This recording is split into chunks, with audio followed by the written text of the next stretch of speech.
The point is that you have to work. And that's why the propaganda system is so successful. Very few people are going to have the time or the energy or the commitment to carry out the constant battle that's required to get outside of, McNeil Lehrer or Dan Rather or somebody like that. The easy thing to do, you come home from work, you're tired, you've had a busy day, not going to spend the evening carrying out a research project. So you turn on the tube, you say it's probably right, or you look at the headlines in the paper and then you watch the sports or something. And that's basically the way the system of indoctrination works. Sure, the other stuff is there, but you're going to have to work to find it. Modern industrial civilization has developed within a certain system of convenient myths.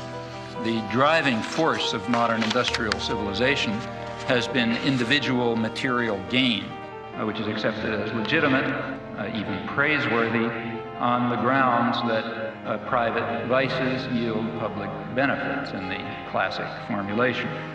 Now, it's long been understood very well that a society that is based on this principle will destroy itself in time.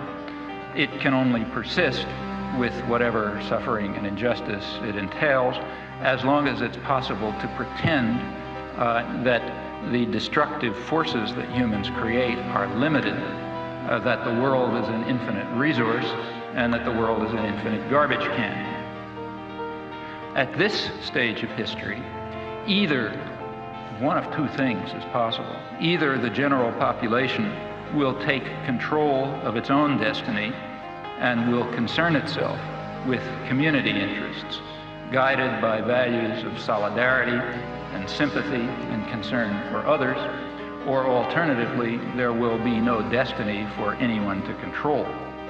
As long as some specialized class is in a position of authority, it is going to set policy in the special interests that it serves. But the conditions of survival, let alone justice, require rational social planning in the interests of the community as a whole, and by now that means the global community.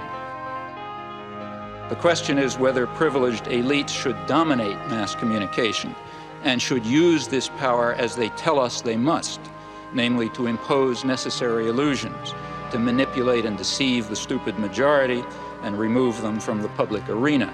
The question in brief is whether democracy and freedom are values to be preserved or threats to be avoided.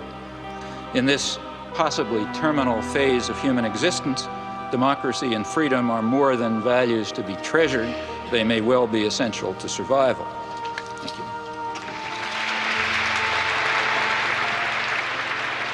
He's up there thinking for himself, and he's deciphering this tremendously overweighted body of information, which he puts into an order and gives you the feeling that you can do the same thing, that the whole thing is decipherable.